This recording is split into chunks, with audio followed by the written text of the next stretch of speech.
Subscribe करें और bell दबाएं ताकि कोई खबर रह न जाए।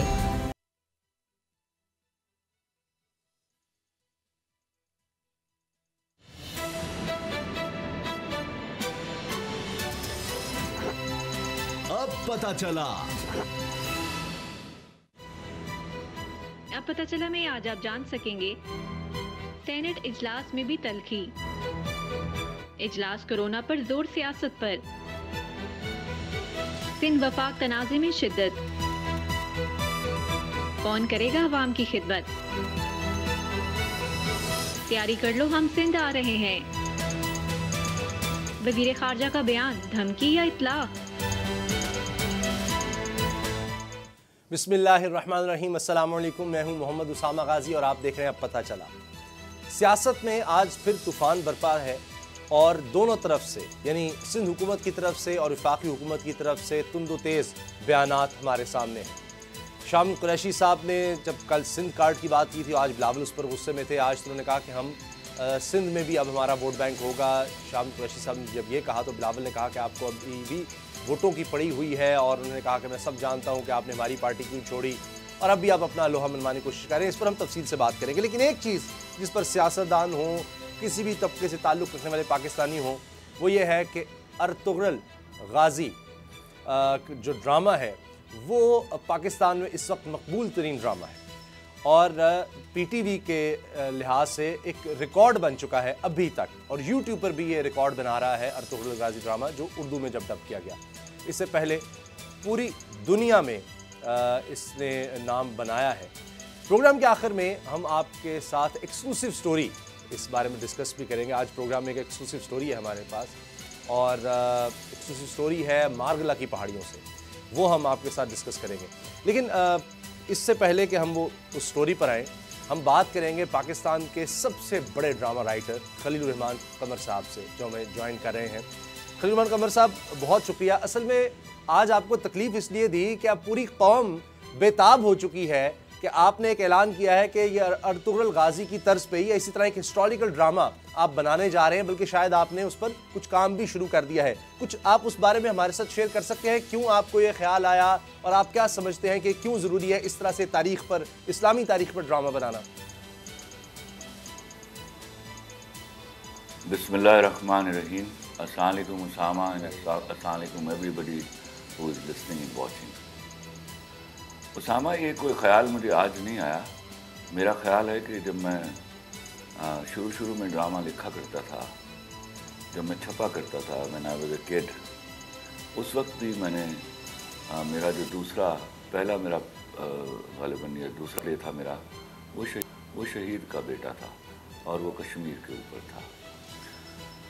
उसके बाद मैंने एक बेगैरत बादशाह की कहानी लिखी, वो भी तारीख के ऊपर एक तंज था। फिर आज से कोई 10 साल पहले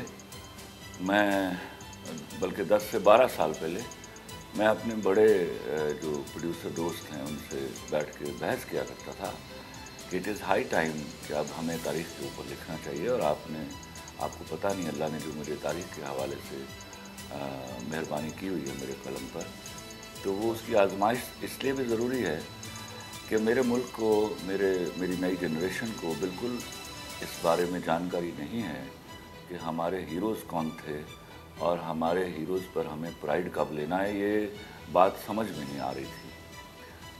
बहुत सारे घिसे पिटे और घटिया मौज़ूआत की जद में हमारा टेलीविज़न था, और एंटरटेनमेंट का मतलब या तो भांडों की मस्खरी समझ लिया गया था, या फिर सास बहू के मौज़ूआत को समझ लिया गया था, या बाद में ये मौज़ूआत सास बहू से ट्रैवल करते हुए फैमिली के अंदर जो रेट्स होते हैं उन पर आ गया। तो उसने हमें दूसरी तीसरी जो अहम बात थी कि हमारे सिलेबस इस तरह से डेवलप कर दिए गए थे कि उनमें हमारे हीरोज़ का जिक्र जो है वो बड़ी मुश्किल से आपको नज़र आता था। बल्कि आपके जो हीरोज़ थे वो आहिस्ता आहिस्ता आपको जो नाम याद रहने लगे वो उनके हीरोज़ थे जिनसे हमारा कल्चरली ताल्लुक़ कोई नहीं है। उसका नतीजा ये हुआ कि हमारी कौम जो है, हमारी जो जनरेशन है, उसके अंदर जीत जाने की धुन सवार ही नहीं हुई। उन्होंने अपने आप को लाशौरी तौर पर ग़ुलाम तस्वुर कर लिया और उस ग़ुलामी में हमने हर काम के लिए बाहरी दुनिया की तरफ देखना शुरू कर दिया। नतीजा ये हुआ, ना हमसे इजाज़त हुई, ना हमसे इकॉनमी संभाली गई, ना हमसे कभी अपना पॉलिटिकल सेटअप संभाला गया। हत्ता कि हमसे तो ये 35-36 औरतें नहीं संभाली गई जो बेहयाई का ना के प्ले कार्ड लेकर हमारे सरों पर नाचती रही इस्लामाबाद में। तो ये बहुत सारे जराइम हैं जो वक्तन फ़वक्तन इस कौम को दीमक की तरह चाटते रहे और नतीजा ये हुआ कि आज 72 सालों बाद हमारे बच्चों को पता ही नहीं है हमारे हीरोज़ कौन हैं। लेकिन खलीलुर रहमान कमर साहब 12 साल पहले मैंने मुझे सुन लीजिए उसामा, 10 साल पहले मैंने एक सीरियल लिखकर अब्दुल्ला कादवानी साहब को दिया, आई एम सॉरी हसन। खुदा की कसम खा के कहता हूँ, मैंने जो मैं एज ए राइटर कहूँगा, पब्लिक उसको कैसे रिस्पॉन्ड करती है आई डोंट नो, लेकिन मेरे जो 3 बड़े स्क्रिप्ट्स हैं उनमें आई एम सॉरी हसन का नाम आता है। मैंने बहुत दफ़ा रिक्वेस्ट की उनसे भी, लेकिन वो भी इसलिए मजबूर थे कि वो हमारा तारीख़ी ड्रामा जो है वो हमेशा ज़्यादा पैसे मांगता है, ज़्यादा उसकी कॉस्ट मांगता है। तो वो कॉस्ट जो है कौन पे करेगा, that had been a question all the times. मैं उनको इस मामले में मुर्द इल्ज़ाम नहीं ठहराता, but no channel was ready to put this much of money on such a play, although it was not that demanding play, but even ऐसा एक play जो 1935 की कहानी थी उस पर चैनल इन्वेस्टमेंट करने के लिए तैयार नहीं था। तो ये हमारे बहुत सारी लिमिटेशंस हैं। खाली ख्वाब देख लेना कि हम तारीखी ड्रामा बना लेंगे, ड्रामा बन नहीं जाता। ड्रामा लिखने के बाद आगे प्रोडक्शन में जाता है और production involves so much of money if we make a historic play।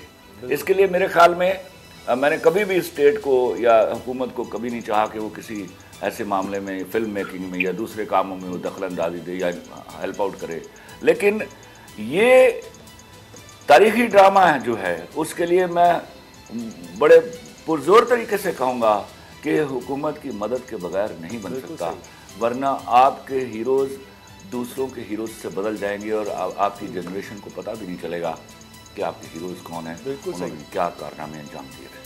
अच्छा बाबा डोगर साहब, खलील रहमान कमर साहब, अभी आपने ये एक बात की कि हुकूमत की मदद के बगैर इस तरह का ड्रामा नहीं बन सकता। ऑफ कोर्स कि ये महंगे ड्रामे होते हैं, इसकी लोकेशंस जो हैं वो महंगी होती हैं, लेकिन प्राइम मिनिस्टर तो खुद कह चुके हैं कि इस तरह का ड्रामा बनना चाहिए, तो गवर्नमेंट तो सपोर्ट करने के लिए तैयार है। और सेकेंडली आपने ड्रामा लिखना शुरू किया तो आपके जहन में कौन सा ऐसा स्ट्रॉन्ग करैक्टर है जिसका अर्तुगरुल गाजी है, वो ओटोमन एम्पायर की बुनियाद रखने वाला बंदा है, तो आपके जहन में कौन सा ऐसा स्ट्रॉन्ग करैक्टर है जिसने आपको इंस्पायर किया और वो ड्रामा लिख रहे हैं, किस करैक्टर पर? देखिए, मैं आपको सिर्फ इतना बता देता हूँ, मैं नाम नहीं बताऊँगा अभी। I am bound by the professional promise I'll not disclose the name until there is a press conference by the team and we all sit together to announce the name. But it is a bigger hero than Artural. अच्छा। Artural तो अभी आपका नाम लोगों को अभी पता चला है, वरना it is a much bigger hero than who has been my hero all the times and hero of the Muslim Ummah all the times। अच्छा देखिए, जिस तरह आपने कहा खलील रहमान कमर साहब, 100% आपकी बात दुरुस्त है कि देखिए ये भी ड्रामा अर्तुगरुल गाजी तारीखी ड्रामा है और TRT को, जो सरकारी टीवी है तुर्की का, उसको इसको बनाना पड़ा। इसमें बड़ी काबिशें हैं, सब कुछ है। तो आपको जो मदद चाहिए, इसमें जो ताबुन चाहिए, आपको वो नज़र आ रहा है कि वो मिल सकता है? क्योंकि एक बात तो वाज़ेह है कि अगर वो इतना बड़ा ड्रामा बना सकते हैं तुर्की वाले, और हमने अगर उसके करीब के भी कुछ बनाना है तो हमारे पास तो बस तुम हो, तो उसके अलावा तो खलील रहमान करोगे, मेरे पास तो तुम हो वाली बात है। लेकिन वही ड्रामा इतना प्राइम मिनिस्टर ये ट्वीट कर चुके हैं कि इस तरह के ड्रामे बनने चाहिए, तो क्या अब मेरा जब प्राइम मिनिस्टर खुद कह रहे हैं तो फिर सपोर्ट भी आनी चाहिए गवर्नमेंट की इस पर? जी कमर साहब। अब बिल्कुल, मैं पहली बात तो ये है कि हमारे पास सिर्फ खलील रहमान कमर नहीं है, हमारे पास और भी बड़े उम्दा राइटर मौजूद हैं, हमें उन पर एतबार करना होगा। और उनके साथ चलना होगा, ताकि उनको हम ये बता सकें कि अब आपके लिए फंडिंग का प्रॉब्लम नहीं है, आप अपने हीरोज़ को अब ले आइए पर्दा स्क्रीन के ऊपर। तो घबराने की नहीं है। पहले तो मैं तैयब उर्दगान और टर्की की उस सारी टीम को अपना सलाम पेश करता हूँ कि उन्होंने ये वेकअप कॉल दिया हम लोगों को भी। और याद रखिए कि हम उसके करीब क्या, हम उनसे बेहतर ड्रामा भी बना सकते हैं। उनको सलाम जिन्होंने अर्तुगरुल बनाया, और अल्लाह ताला के फजल करम से हमारा एक हीरो हमें इंट्रोड्यूस कराया और हमारी जनरेशन को पता चला। और मैं लव द सिचुएशन कि my people were so thirsty of knowing about their own heroes कि आज जो जिस किस्म की फेम उस प्ले को मिली है, मैं शुक्रिया अदा करता हूँ सारी टीम का जिसने हमें सोए हुओं को जगाया है कि भैया अगर आप अपने हीरोज़ जो है किताबों की कैद में बंद रखोगे तो आप कभी बड़ी कौम नहीं बन सकोगे और आपको अपने ऊपर प्राइड लेना नहीं आएगा। और जब तक किसी कौम को अपने ऊपर प्राइड लेना नहीं आता वो कभी कौम नहीं बनती। तो ये घबराइए मत। ये जब सिलसिला शुरू हुआ तो हम तो वैसे ही भेड़ चाली कौम हैं। जो ही एक खलीलुर रहमान कमर लिखेगा तो और भी बहुत सारे लोग लिखेंगे और नतीजा उसका बड़ा प्रोडक्टिव होगा कि लोगों मेरी नस्ल को अपने हीरोज़ के बारे में जानने का मौका मिलेगा। लेकिन एक मसला है खलीलुर रहमान कमर साहब, आप तो बहादुर आदमी हैं, आप इन चीज़ों की परवाह नहीं करते, मगर एक डिबेट अब से चल पड़ी है। अर्तुगरुल गाज़ी इतना हिट हुआ, मकबूल हो गया पाकिस्तान में कि उसने तुर्की के रिकॉर्ड तोड़ दिए हैं। वहाँ तो वो 5 साल में जहाँ पहुँचा, यहाँ पर 2 हफ्ते में उसने इतनी व्यूअरशिप ले ली। मगर लोग कहते हैं जी हमारा तो कल्चर ही नहीं है। ये बातें हो रही हैं यहाँ पर बड़े वो जो लिबरल्स हैं वो फिर आप देख लें सोशल मीडिया पे कह रहे हैं कि जी ये अर्तुगरुल बकवास करते हैं, कुत्तों की तरह भौंकते हैं। वो एक उसामा जी, ये एक ऐसा टोला जो हमने बाहर के फंडेड पैसों का दूध पिला के जो हमने सांप पाले हैं अपने मुल्क में, उनको भौंकना है। वो कलील तादाद है, उनके मुंह पर आपको जूता इसी तरह मारना होगा कि आप ये काम करके दिखा दीजिए। अब मेरी पब्लिक उनके भौंकते हुए मुंह खुद बंद कर लेगी। आपको खुदा का वास्ता है उनका जिक्र करके उनको इम्पोर्टेंट मत बनाइए। वो घटिया गलीज लोग हैं और वो ऐसे एलिमेंट्स मौजूद होते हैं। हमारा इस्लामी माशरा हमेशा ऐसे गद्दार और मुनाफिकीन से भरा रहा है। यही हमारी बाज़-औक़ात हमारी फतेह इन्होंने शिकस्तों में बदली है। ऐसे एलिमेंट्स हमेशा मौजूद रहे हैं। उनके भौंकने को पर मत जाइए, हमें अपना काम करना है। और अगर हम इस कलील तादाद को डिस्कस करना शुरू करेंगे, मुझे अभी पता चला है कि एक एक्ट्रेस कल रात से रो रही है कि वो कुत्ते मारे जा रहे हैं थर में। उस जहल लड़की को ये मालूम नहीं हो रहा कि वहाँ जो मेरे बच्चे मर रहे हैं, उस कमीनी को एक लम्हे के लिए ये एहसास नहीं हुआ कि उसने उसके ऊपर भी रोना है। और वो सैकड़ों की तादाद में कुत्ते के काटने से बच्चे मरे हैं और वो रो रही है कुत्तों के लिए। I am so sorry. ऐसा एक लॉट हमने गलीज लॉट पैदा कर लिया हुआ है। वो कहीं ना कहीं कोनों खुदरों से निकल आते हैं। उनसे डरने की बजाय इन कुत्तों के मुंह बंद करने होंगे आप। अच्छा खलील के बारे में सोचना और इनको टेलीविजन स्क्रीन पर डिस्कस करना, उनको अहमियत देना है। मैं उनको डिस्कस करके उनको अहमियत नहीं देना चाहता। नहीं करेंगे जी, नहीं करेंगे। जी। अच्छा खलील साहब, जिस तरह से अर्तुगरुल गाज़ी की बात की जा रही है कि एक बड़ा ड्रामा, एक बड़ी कास्ट, अब पाकिस्तान में अगर आप ड्रामा लिख भी लेते हैं तो ऐसे एक्टर्स मौजूद हैं, क्योंकि यहाँ पर तो फेमिनिस्ट किस्म के अदाकार हैं, फेमिनिस्ट किस्म के ड्रामे होते रहे हैं, तलाक़ें और जनाब एक्स्ट्रा मैरिटल रिलेशनशिप और ये वो सारा कुछ। एक हीरो, ओरिजिनल हीरो जिसको कौम एक्सेप्ट करे एज हीरो के ये एक बहादुर आदमी है। तो इस तरह के करैक्टर हैं हमारे पास। वो जो हमारे बहुत अच्छी बात की, बहुत अच्छा सवाल किया। मैं ये उसामा की आवाज़ नहीं थी, ये हमारे ब्यूरो चीफ हैं जी, बाबर डोगर साहब। अरे मेरा आपको सलाम पहुँचे हुजूर, आपने बड़ा अच्छा सवाल किया है। बिल्कुल सही कह रहे हैं आप। एक तादाद वहाँ पर भी मौजूद है वो मर्दनुमा लोगों की। तो ऐसे लोगों को they will not be part of the cast. ऐसे लोगों के साथ मैं अमूमी तौर पर काम भी नहीं करता। तो ये आपको लगता है हमारे पास बड़ा अच्छा एक्टर मौजूद है, ऐसा आला एक्टर मौजूद है कि you can do wonders with them. सिर्फ उनको ये उनका कद्दा थपथपा के बोलना होगा, उनको बताना होगा कि you are the best and they are the best actually. जब भी उनको घोड़ा और मैदान दिया गया है, उन्होंने दौड़ कर और जीत कर दिखाया है। मुझे I have all my pride in my actors. We have such good number of good actors कि they can deliver any good things to you. Don't ऐसे ही है, ऐसे ही है। वो जो चंद है ना, देखिए ये चंद कलील तादाद हमेशा होती है। मुनाफिकीन की तादाद से, मेरा इस हुजूर सल्लल्लाहु अलैहि वसल्लम के ज़माने में मुनाफिकीन थे, तो अब तो खैर उनको गए हुए भी 1450 साल हो गए, अभी भी अच्छा, दुनिया में दिखाया जाता है। एक और सवाल, ये मैं पढ़ रहा था कि आपने हुमायूं सईद से रब्ता करके उनको बताया कि आप एक ड्रामा लिखने जा रहे हैं जिसमें हीरो एक किस्म का, तो हुमायूं सईद भी आपके ज़हन में ऐसा कैरेक्टर जिसको क्योंकि आपने उनको बताया ये सारा कुछ जो मीडिया में चल रहा है। पहली बात तो जनाब ये है कि हुमायूं सईद से मैं रब्ता नहीं करता। हुमायूं और मैं और नदीम हमेशा राब्ते में होते हैं। मैंने ख्वाब भी देखा हो तो सुबह उठ के सुनाता हूँ उसको, और उसने भी ख्वाब देखा हो तो सुबह उठ के मुझे सुनाता है। तो हम तीनों बैठ के डिसाइड करते हैं कि हमें क्या करना है। तो एक दिन हमने फैसला कर लिया कि अल्लाह के फजल से this is high time now, और अल्लाह हमारी मदद करे, और हमें अब अपने हीरोज़ को सिल्वर स्क्रीन पर लेकर आना है, टेलीविज़न स्क्रीन पर लेकर आना है। तो सबसे इम्पॉर्टेंट चीज़ जो ये डिस्क्लोजर मैं आपको दे देता हूँ कि naturally Humayun will be that lead character. अच्छा, वाह, चलें, ये तो ब्रेकिंग न्यूज़ तो ये हो गई है। अच्छा, हमारे यहाँ होता ये है कि अभी भी इस अर्तुगरुल ड्रामे की अगर हम बात करें तो लोग उनकी पर्सनल लाइफ की तरफ चले जाते हैं कि जी वो तो इस तरह है। अभी भी इस ड्रामे में एक मरकज़ी किरदार उनकी जो है कि जी उसने लिबास ऐसा पहना है, वो समझते हैं कि वो अदाकार नहीं, वो तो वो वही करैक्टर है चूँकि तारीखी, तो बस उसको अपनी ज़ाती ज़िंदगी भी वैसे ही हो जाना चाहिए। ये हमारे यहाँ उस तरह एक्सेप्टेंस नहीं है।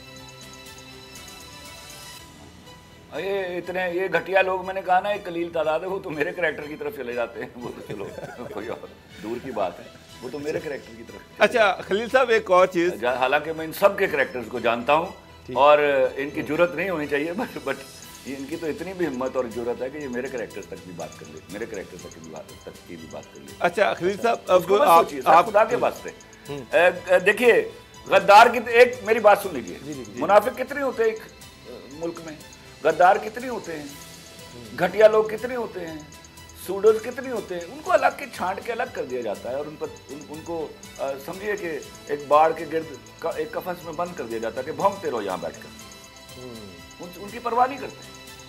अच्छा खलील साहब, अब आपने बहुत बड़ा धमाका तो कर दिया, सारी कौम की नज़र अब आपकी तरफ है। अर्तुगरुल गाजी के कामयाबी के बाद अब लोग देख रहे हैं कि शायद पाकिस्तान का भी इसी लेवल का एक बड़ा ड्रामा आएगा, और आपने बेतहाशा अच्छे ड्रामे दिए हैं, इसमें कोई अल्लाह के फजल से आएगा। अच्छा सर, कब तक आएगा, कब तक आ जाएगा, कब तक स्क्रिप्ट कंप्लीट होगा, कब तक इसकी शुरू हो जाएगा इस पे काम, और कब तक ये मार्केट में आएगा? कुछ लोगों को ये भी बता दे जरा, नाज़रीन को। मैं प्रिसाइजली नहीं बता सकता कि महीना भर से तो मैं पढ़ रहा हूँ।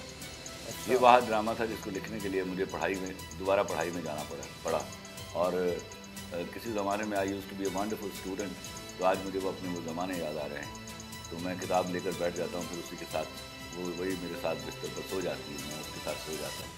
तो ये सिलसिला अभी रोमांस चल रहा है। Let this romance be over and I should be on the paper. I think it will take 2 months time to write, and then we'll be on the shoot in about next 2 to 3 months. So most probably हम this year will be on the shoot, and next year it will be on air. अच्छा, ये अब अगर ये corona का issue ज़्यादा देर लंबा ना रहा तो हम जल्दी जा सकते हैं उसकी शूट के ऊपर, क्योंकि वो बहुत सारी कास्ट को इन्वॉल्व करेगी, बहुत सारे हीरोइक कैरेक्टर्स हैं। It's not only the character which Humayun Saeed is going to play, but there are so many other good big characters which are to support him. तो वो उसको, उनका चुनाव, उनकी बॉडी लैंग्वेज, उनका चलना, everybody can not perform in historic play, that is an issue. तो वो सारी चीज़ें हमें बैठ के डिसाइड करना होंगी, और then we be in a position to go on set. एक चीज़ तो खलील कुमर साहब साबित हो गई कि लोग देखना चाहते हैं, हिस्ट्री, तारीख को देखना चाहते हैं। अब ये वो सास पता नहीं कोई डाइन होती है, नंद बहू, ये पता नहीं किस किस्म के कैरेक्टर्स, वो हमारे अब काफ़ी अरसे से चल रहा है कि हर घर में ये पता नहीं खौफनाक दिखाए जाते हैं, थप्पड़, रोना धोना, घरेलू साजिशें। तो इससे तो अब ये इंडिया को कॉपी कर रहे हैं सर, धड़ाधड़ इंडिया को कॉपी, हमारा अपना बड़ा था, आपने उसको बदला है, वो तो बात दुरुस्त है। लेकिन अब ये हिस्टोरिकल ड्रामा जब आएगा, आपकी क्या उम्मीदें हैं कि क्या वो इस तरह आप सीरीज़ उसकी बनाएंगे जिस तरह अर्तुगरुल गाजी है? इसके बारे में पढ़ रहा था, इसमें बहुत ज़्यादा कैरेक्टर्स उस तरह से नहीं है। आज मैंने इसके बारे में पढ़ा क्योंकि आपसे बात भी होनी थी, तो आपके खाका तो जहन में यकीनन होगा, तो आपको उससे कुछ सोचा है कि किस तरह का ये ड्रामा होगा, इस तरह की इसके सीजन्स होंगे, क्या होगा? उसामा गाजी, अभी मैं पहला जो सीज़न है उसके बारे में सोच रहा हूँ। हम जब उसमें कामयाबी हासिल कर लेते हैं, और आप पहली दूसरी बात जो है, पब्लिक के बारे में अंडर एस्टिमेट ना कीजिए, पब्लिक को कभी बेवकूफ़ ना समझिए। हम बेवकूफ़ियाँ करते हैं, पब्लिक कभी बेवकूफ़ी नहीं करती। Public is ready to take such place. They have shown it in Arthural case. That was dubbed play, and it is difficult always because sometimes we use voices in dubbing, the voices which have been actually rejected. तो अगर ऐसा dubbed play चल सकता है तो हमारे अपने heroes के साथ, हमारे एक्टर्स के साथ उनकी आवाज़ें और उनकी परफॉर्मेंस जो है, और अगर हम अच्छा लिखने में कामयाब हो गया मैं, तो इंशाल्लाह we will be able to give them a wonderful thing। और ये एक रीत चल पड़ेगी कि हमारे सोशल इश्यूज़ के साथ साथ हमारे तारीख़ी ड्रामे, और जो बहुत ज़रूरी हैं, जो भी बिल्कुल इसी तरह ज़रूरी हैं जैसे लाइफ सेविंग ड्रग होती है, कौम को बनाने के लिए उसके हीरोज़ के बारे में जानना बिल्कुल ऐसे ही है जैसे मरते हुए को लाइफ सेविंग ड्रग की ज़रूरत होती है। तो ये लाइफ सेविंग ड्रग इंशाल्लाह that will start giving now इंशाल्लाह। अगर ये बिस्मिल्लाह मुझसे होती है तो there are other very good writers, they will also plunge into the game and they will be delivering the game इंशाल्लाह। बिल्कुल सही। अच्छा, एक बात, और ये जो सास बहू है इसको छोड़ दीजिए, ये एक फेमिनिस्टों की बदमाशी थी, उसने कितनी देर चलना है। वो किसी तरह कोनियों के बल चलती हुई वहाँ तक पहुँच गई हैं जहाँ पर वो कंटेंट डिसाइड करने की पोजीशन में आ जाती।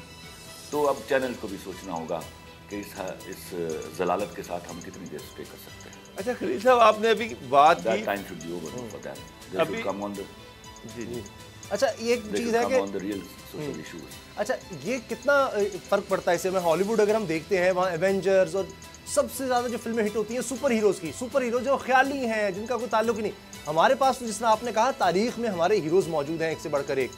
अब हम भारत की तरफ देखते हैं तो वहाँ और हमारे बड़े हीरोज हैं, याद रखिएगा, और हकीकी हीरोज हैं वो। जी बिल्कुल ऐसा ही हमारे हकीकी। देखिए एक बहुत बड़ा अभी गुनाह हुआ, मैं इंडिया की एक फिल्म आई जिसमें अलाउद्दीन खिलजी के रोल को ही, Alauddin Khilji was our hero, absolutely hero.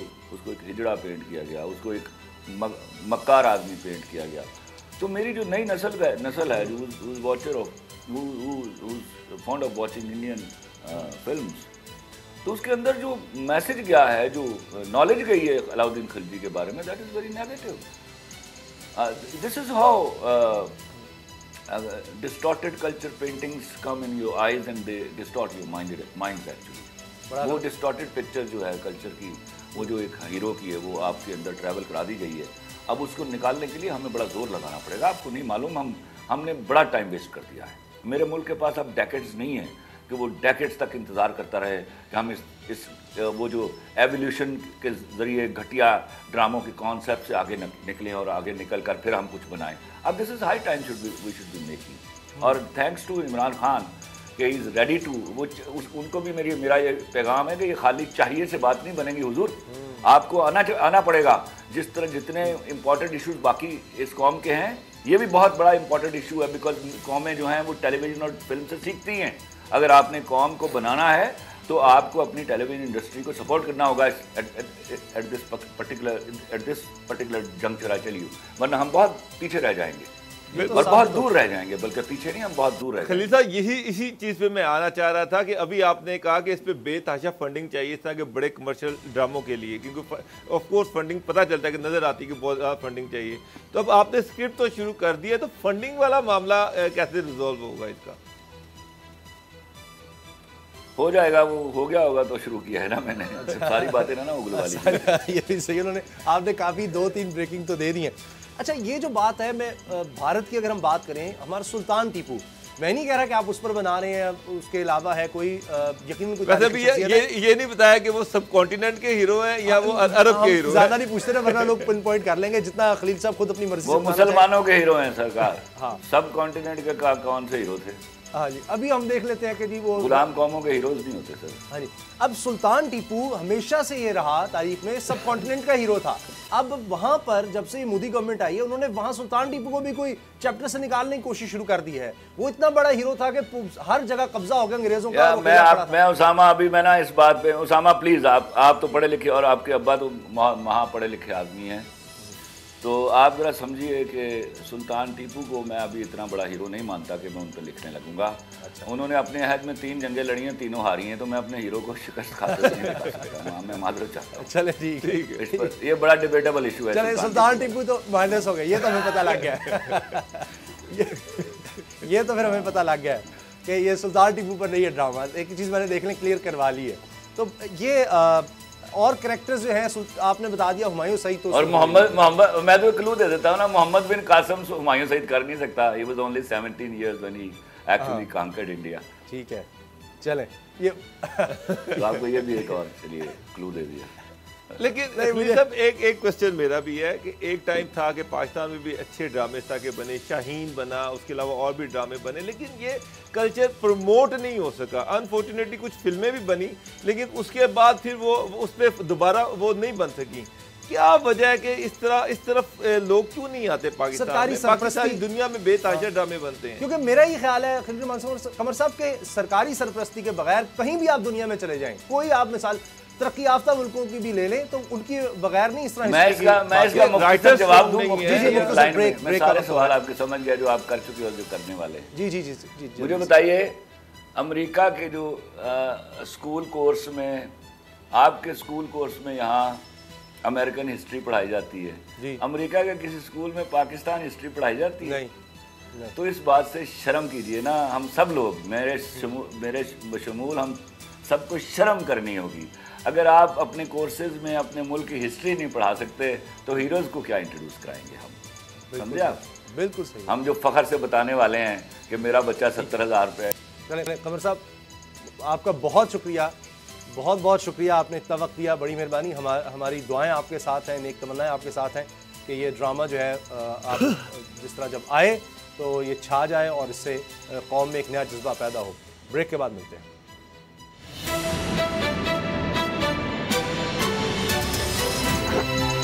अब पता चला।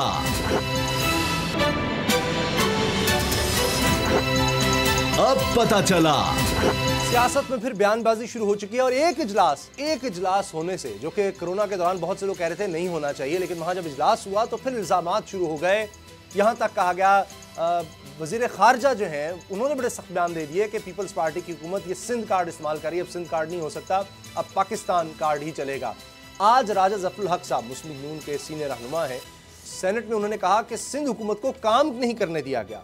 सिंध के तर्जमान वहाब कहते हैं कि असबियत की बू आ रही है, जिस तरह के बयान विफाकी हुकूमत की तरफ से दिए जा रहे हैं। बिलावल भुट्टो जरदारी साहब ने कहा, जी शाम कुरैशी साहब हमें छोड़कर क्यों गए थे, हमें पता है किसने उनको कहा कि वज़ीर आज़म बना देंगे, अब भी वो क्या ख्वाहिशें ले रहे हैं, क्या लोहा मनवाना चाहते हैं, हमें पता है। और इसलिए उन्होंने कहा क्योंकि शाम कुरैशी साहब ने कहा कि ये जो आप कहते हैं मैंडेट हमें मिला है कराची में, और अब हम सिंध में भी आके अपना लोहा मनवाएंगे, नहीं सिंध से भी हम अब ज़्यादा सीटें लेंगे। इस सारी सूरत हाल पर हम बात करेंगे। मुस्लिम लीग के सीनियर रहनुमा जनाब ख्वाजा सलमान रफीक साहब हमारे साथ हैं। ख्वाजा साहब, ये क्या वजह है? ये बात कोरोना पर थी, कभी 18वीं तरमीम आ जाती है, सूबाई खुद मुख्तारी की बात आ जाती है। आप नून लीग इस वक्त कहाँ खड़ी है? वो किसको गलत समझती है? क्या सिंध हुकूमत जो है वो गलत कर रही है, या विफाकी हुकूमत वाकई काम नहीं करने दे रही सिंध हुकूमत को? समय में जब से कोरोना शुरू हुआ है, हम देख रहे हैं कि सिंध वालों ने तो खैर काफ़ी मेहनत की है। इससे हटके कि मेरा ताल्लुक अपोजिशन से है, एक न्यूट्रल राय हमें देनी पड़ेगी। मुराद शाह साहब ने बहरहाल इस मेहनत की वजह से मैं समझता हूँ कि उनकी इज्जत में इजाफा हुआ है। उसके बाद जब बयानबाजी शुरू की गई, पहली जिम्मेदारी तो इमरान खान साहब पे थी कि तमाम जमातों को इकट्ठा करते, और जब असद कैसर साहब ने पहली मीटिंग बुलाई थी तो उसमें शहबाज साहब भी गए थे, बिलावल भुट्टो साहब भी गए थे, मगर उसमें जब इमरान खान साहब गुफ्तगू करके उठ गए और बाद में बाकी जो थे शहबाज साहब और बिलावल साहब उन्होंने बात नहीं की, तो उन्होंने कहा कि वज़ीर-ए-आज़म साहब को हमारी बात सुननी चाहिए थी। तो मैं समझता हूँ कि उस दिन से मामला जो थे वो फिर एक अलहदगी की तरफ जाना शुरू हो गए थे। और शहबाज साहब ने शुरू में अपने बयानात में कहा था कि मुकम्मल तौर पर कोरोना में कोई भी कौमी इशू उस पर हम हुकूमत के साथ तावन के लिए तैयार हैं, लेकिन बाद में देखा गया कि वफाकी हुकूमत की तरफ से भी सिंध के साथ जो एक कोऑर्डिनेशन की सूरत बननी चाहिए थी, एक टीम के तौर पे काम करना चाहिए था। असल में सामा भाई, जमातें अलग-अलग ज़रूर होती हैं, लेकिन आपका मोटो तो एक होता है ना कि आपने लोगों की खिदमत करनी है। एक पाकिस्तान में वबा आई हुई है तो उस वक्त हम सबको इकट्ठे होना चाहिए, लेकिन ये देखा गया कि फिर जब वफाकी हुकूमत की तरफ से बयान शुरू हुए तो ज़ाहिर फिर पीपल्स पार्टी की तरफ से बयान शुरू होते, कोई एक चुप रहा था। लेकिन बहरहाल मैं समझूँ कि बड़ी जिम्मेदारी होती है बड़े भाई की होती है, बड़ा भाई जो है इस वक्त वो वफाकी हुकूमत ही है। तो ये बहरहाल जिम्मेदारी PTI पे ही आएगी, तहरीक इंसाफ की क़यादत पे ही आएगी कि वो सबको साथ लेके चलें, अपोजिशन को साथ लेके चलें और सिंध में पीपल्स पार्टी को जिनकी हुकूमत है उनको साथ लेके चलें। मैं समझता हूँ कि इत्तेहाद में ही बरकत होती है। अगर हम एक दूसरे के खिलाफ बयानबाजी करेंगे तो फिर कोरोना की सूरत भी ख़राब होगी और बाकी मामला भी ख़राब होंगे। कोरोना से बड़ा कोरोना जो सक आने वाला है वो माशी कोरोना आने वाला है, क्योंकि फिर एक लॉकडाउन में जो कन्फ्यूजन की सूरत हाल हुई है, आप देखें कि बाज़ारों, गलियों, मोहल्लों, मार्केटों में जो सूरत हाल बन गई है, लग रहा है कि फिर हुकूमत को लॉकडाउन करना पड़ेगा। तो इस तरह कभी हम कर रहे हैं, कभी हम नहीं कर रहे, कारोबार भी उसका मनफी असर पड़ा है, रेमिटेंस और एक्सपोर्ट में हमारी बहुत कंप्रोमाइज़ होगी, टैक्सेशन हमसे इकट्ठी नहीं हो रही, तो ज़ाहिर है पूरे मुल्क पे उसका असर आएगा। मेरा ख्याल है कि ज़रूरत इस समर की है कि बयानबाजी के बजाय अगर मिल के हमको साल 2-3 साल काम कर लें तो शायद जो लाखों नहीं मिलियंस ऑफ लोग बेरोजगार हो रहे हैं और होने वाले हैं और ख़तरा गुर्बत में इजाफा होने वाला है, शायद उसमें कोई कमी वाक़या हो जाए।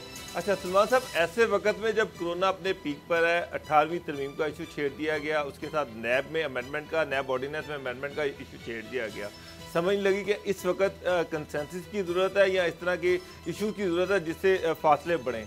और दूसरी बात, एक इम्प्रेशन ऐसा क्रिएट हो रहा है कि शायद PMLN नैब ऑर्डिनेंस में अमेंडमेंट के लिए 18वीं तरमीम को सपोर्ट करने के लिए तैयार है। इस हवाले से आपके पास क्या इन्फॉर्मेशन है? जो डिस्कशन कुछ मेरे लिए में थी, अभी नैब कवानीन पे तो हुकूमत से 18वीं तरमीम पे कोई बाज़ाब्ता मुज़ाकरा तो मेरा ख्याल शुरू नहीं हुए, मेरे इल्म में तो नहीं है। मुझे कल तक जो मेरी इतला थी उसके मुताबिक तो आपस में कोई अभी बातचीत नहीं हुई। जहाँ तक 18वीं तरमीम का ताल्लुक है या नैब कवानीन का ताल्लुक है, ये मुस्लिम लीग नून के हवाले से मैं ज़रूरी कहना चाहूँगा कि हम बिल्कुल इसको इसलिए नहीं कहना चाहेंगे कि नैब के कवानीन में तब्दीली हो कि हम लोगों पे नैब के कवानीन है। नैब के कवानीन में जो तब्दीली होनी चाहिए वो हमारी ज़ात के लिए नहीं होनी चाहिए, वो ओवरऑल होनी चाहिए, जिससे कानून मजबूत हो, जिससे अदलिया मजबूत हो और जिससे सिस्टम की बेहतरी हो। जहाँ तक 18वीं तरमीम का ताल्लुक है, सूबों की खुद मुख्तारी पे कोई कंप्रोमाइज़ नहीं होना चाहिए, लेकिन अगर किसी ऐसी चीज़ पे बात सारी पोलिटिकल पार्टीज़ करती हैं जिसमें वफाक का सूबों को फ़ायदा है, तो तमाम सियासी जमातें मिलकर कोई कंसेंसस से अगर हल निकालती हैं तो उसमें कोई मजाका नहीं है। लेकिन इस वक्त पे जब कोरोना अपने ज़ोरों पे है और ख़तरा है तो खुदा ना खासा एक सर्ज उसमें आ सकती है, क्योंकि इस पर भी जो ट्रेजेक्ट्री है अगर हम उसको ग्राफ कहें तो वेरी वर्टिकल है और अभी तक वो ऊपर की तरफ जा रहा है। तो जब तक उसमें डिप नहीं आती, कोरोना के मरीज़ बहुत कमी नहीं आ जाती, मेरा नहीं ख्याल कि किसी और इशू पे हमें बात करना चाहिए। तमाम पार्लियामेंट को, तमाम सियासी जमातों को मुत्तहिद होकर इस वक्त एक ठीक है। खरल साहब, असद खरल साहब, आप सवाल करें प्लीज। खालिद साहब, मामला ये है कि आप कह रहे हैं सबको मिलकर करना चाहिए, कोरोना के हवाले से जो मुकाबला उसका लिए करने के लिए सबको इकट्ठा होना चाहिए। तो मामला ये है कि जब असम्बली का इजलास होता है तो कायदे हज़ब इख्तिलाफ साहब जो है वो जाते ही नहीं है। इतना अहम इशू है, पूरा पाकिस्तान इसकी लपेट में है, तो जब एक अहम एक मामला का एक इशू सीरियस है और उसके ऊपर जो है कंसर्न ये है कि अपोजिशन लीडर जो है वो जाते ही नहीं है वहाँ पे। असद भाई, मुझे एग्जैक्ट तो नहीं पता, लेकिन हो सकता है उनकी तबीयत ख़राब हो, क्योंकि अभी असेंबली का इजलास चलना है। पंजाब असेंबली का इजलास तो सिर्फ 3 दिन चला और आज गैर मुअय्यना मुद्दत के लिए ख़त्म हो गया, लेकिन जो कौमी असेंबली का इजलास है, जहाँ तक मेरी मालूमात है, उसने भी चलना है। तो हो सकता है 1-2 दिन में शहबाज साहब उसको ज्वाइन कर लें, हो सकता है उनकी इब्तदाई 2-4-5 दिन में तबीयत ठीक ना हो, क्योंकि मुझे इसकी एग्जैक्ट वजूहात नहीं पता, तो मैं इस पर मेरा अपना ये तासुर है। और जहाँ तक ताल्लुक है मुस्लिम लीग नून का, शहबाज साहब से हट के तो ज़ाहिर उनके तमाम अरकान वहाँ पे जा रहे हैं, ख्वाजा आसफ वहाँ पे मौजूद हैं जो पार्लियामेंट लीडर हैं, और बाकी लोग भी जो हैं वो अपना जो मौक़िफ़ है मुस्लिम लीग नून का, वो बहुत मुअस्सर तरीके से मुस्लिम लीग जो है वो कौमी असम्बली में उसको अपना अदा कर रहे हैं अपना मौक़िफ़। अच्छा ख्वाजा साहब, अगर आप जिस तरह वज़ीर सेहत भी रहे, आप अगर होते पंजाब में या वफाक में आपकी हुकूमत होती, जिस तरह आप कह रहे हैं कि लॉकडाउन खत्म हुआ है तो इसको नहीं होना चाहिए था। एक तरफ कारोबार का इशू है, दूसरी तरफ लोगों की अमवात का मामला है, जिस तरह ये कैजुअल्टीज हो रही हैं, तो आप इस पे क्या अमल इख्तियार करते जो कि अगर आप हुकूमत में होते तो? एक तो आपका ना बहुत ही वैलिड सवाल है, बिल्कुल ठीक आपने सवाल किया। अगर मैं वज़ीर सेहत होता तो जिस दिन चाइना में ये मामला शुरू हुए थे, मैं फौरी तौर पे चीफ मिनिस्टर साहब से रब्ता करता, फौरी तौर पे कैबिनेट कमेटी मुकर्रर करवाता जिसमें तमाम महकमे जो मुतलका महकमे थे, सेहत, फाइनेंस, लॉ एंड ऑर्डर, तमाम महकमों को पहली बातें शामिल करता।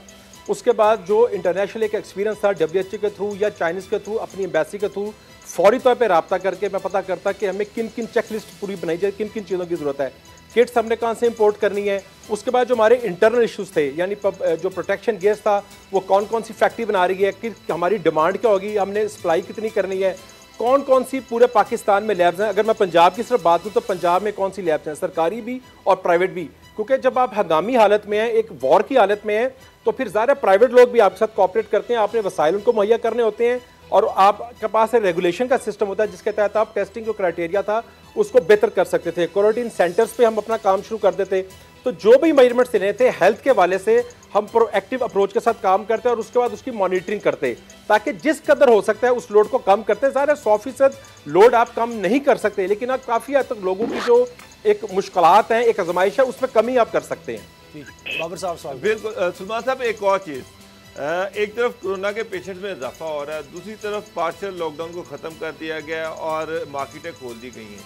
इस डिसीजन को आप किस तरह से देखते हैं कि कोरोना तेजी से फैल रहा है और साथ मार्केट और एहतियाती तदाबीर कोई नहीं कर रहा, कोई मार्केटों में रश है। एक तरफ आज असलम इकबाल खुद कह रहे हैं कि जनाब ये मार्केटों में रश है, कोरोना बढ़ सकता है, और साथ मार्केटें खुद भी खोली हैं और खुद ही ये बात किसी बहुत बड़े एटम बम से कम नहीं है जिस तरह लोग फिर रहे हैं। इसके ना दो पहलू हैं। एक पहलू हुकूमती जिम्मेदारी है, एक बहैसियत पाकिस्तानी की या शहरी की मेरी जिम्मेदारी है। हमें दोनों पे बात करना है। देखिए, हुकूमत की जो जिम्मेदारी थी उसने किस हद तक अदा की, किस हद तक नहीं की, इस पर मीडिया पर हमने भी इस पर बहुत बात की है। हमारा बिल्कुल मौक़िफ़ है कि हम उनसे मुतमईन नहीं है। हम ये कभी नहीं कहेंगे उन्होंने काम नहीं किया, हम ये कहेंगे जो काम किया वो प्रोफेशनलिज्म से काम नहीं किया और उस बरकफ्तारी से काम नहीं किया जिसकी ज़रूरत थी। अगर पहला 1-1.5 माह मुकम्मल लॉकडाउन हो जाता, आज शायद उसके साथ बहसियत जिम्मेदार है, हम भी अपनी जिम्मेदारी नहीं करके हमें इस बात को ही मानिए। इसके बावजूद फिर मीडिया के किरदार को हमें यहाँ पेश करना पड़ेगा कि पाकिस्तान के तमाम चैनल्स ने, तमाम एंकर्स ने, कैमरामैनों ने जितना कोरोना पे लोगों को बेयर किया है, एजुकेट किया है, शायद हुकूमत भी होते तो हम नहीं कर सकते थे। ये है कि अगर बैंकों में लाने हैं तो बंदे के साथ बिल्कुल बंदा खड़ा हुआ है।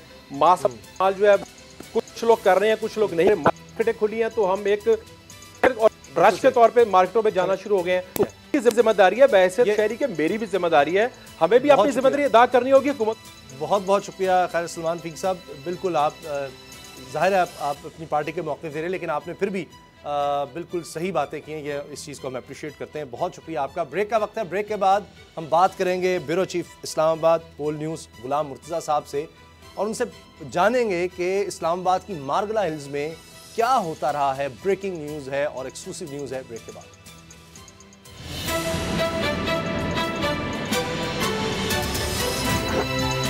अब पता चला।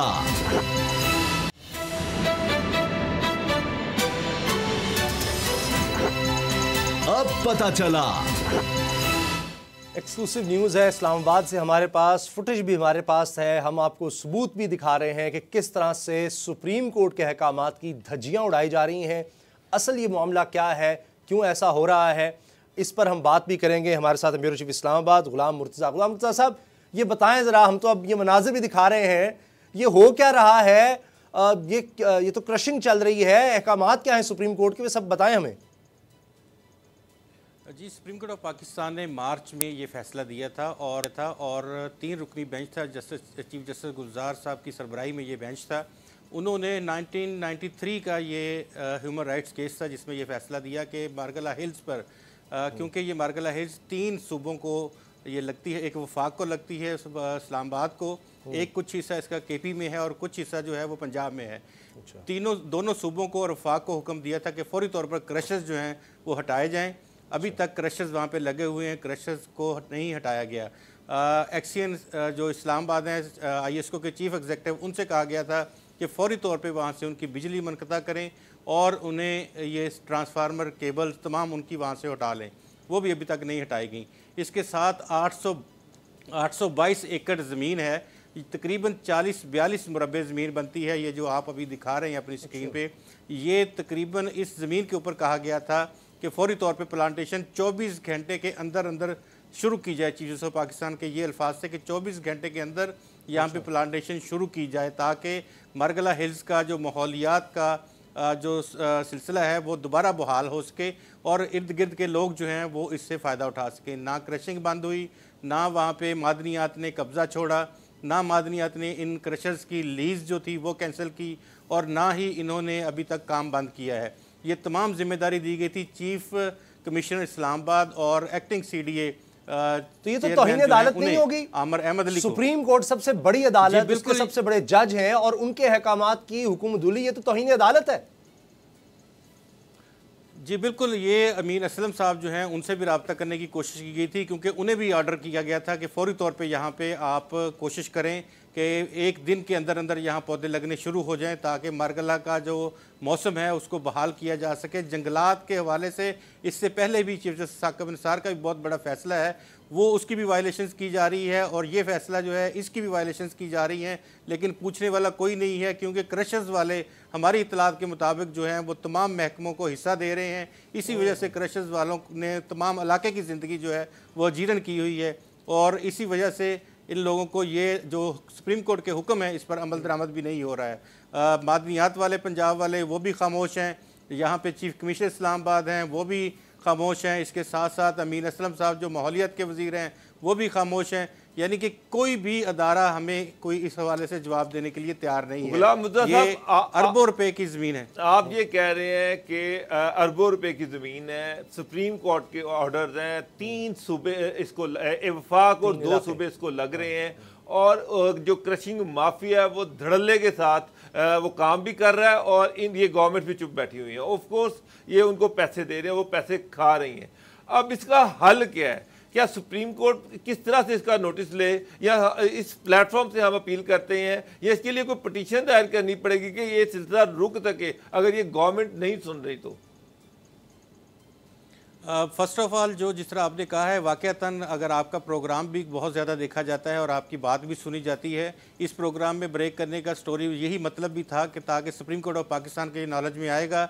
उम्मीद वास्तव है कि वो इसके ऊपर सो मोटो नोटिस दोबारा लेंगे और अमल दरामद के लिए इसको फिक्स करेंगे, और पूछेंगे इन तमाम अदारों से कि आप क्यों इस्लामाबाद के शहरियों की ज़िंदगी ख़राब करने के ऊपर तुले हुए हैं। वहाँ पे क्यों क्रशिंग की 1993 से केस चल रहा था, जिसका फ़ैसला अभी 2020 में किया है मौजूदा चीफ जस्टिस साहब ने, और उसके बाद फिर उसके ऊपर अमल दरामद जो है वो नहीं किया जा रहा।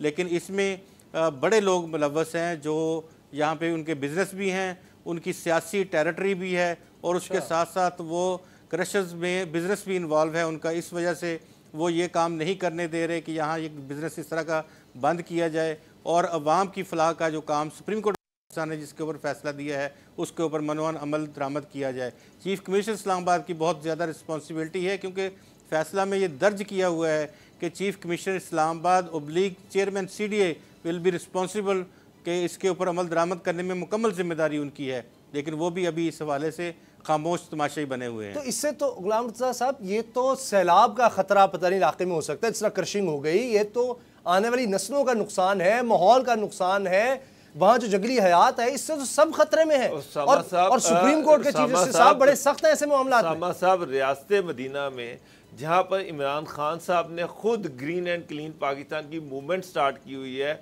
और ये है कि यहाँ पर पंजाब में धड़ाधड़ बेजा दरख्त लगाए जा रहे हैं। एक पार्क है वहाँ पर नहीं भी जरूरत है दरख्त लगाए जा रहे हैं, और जहाँ पर रोकने की जरूरत है वहाँ पर प्राइम मिनिस्टर को मुझे उम्मीद है जी बिल्कुल कि वरना सुप्रीम कोर्ट के अहकाम बड़े सख्त हैं, और चीफ जस्टिस का मुझे उम्मीद है कि नोटिस लेंगे और इस पर कार्रवाई की जाएगी। गुलाम मुर्तज़ा साहब, बहुत बहुत शुक्रिया आपका। प्रोग्राम का वक्त ख़त्म हुआ, इजाज़त दीजिए, अल्लाह हाफ़िज़।